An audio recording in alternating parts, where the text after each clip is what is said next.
L'UE tente de nous imposer le pacte asile et migration. Le pacte inclut de nouvelles obligations pour les États membres. Logement, emploi, regroupement familial. Les États membres n'auront plus le contrôle total sur leur politique migratoire, au profit de l'UE qui aura le pouvoir de répartir 60 à 70 millions de migrants attendus en Europe dans les années qui viennent. Selon l'agence Frontex, il y a une augmentation de plus de 60% des franchissements illégaux en mars 2023 par rapport à mars 2022. Cette agence ne doit pas être une hôtesse d'accueil pour migrants dans l'Union européenne, sans parler des conditions inhumaines dans lesquelles les ressortissants des pays tiers arrivent jusqu'à nos côtes. Beaucoup d'entre eux y perdent la vie, les autres sont au mieux blessés. Il est tout de même étonnant que la quasi-totalité des migrants aussi soient des hommes.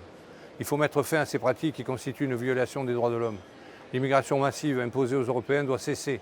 Nous devons protéger nos frontières et nos citoyens face à l'aggravation de cette catastrophe migratoire.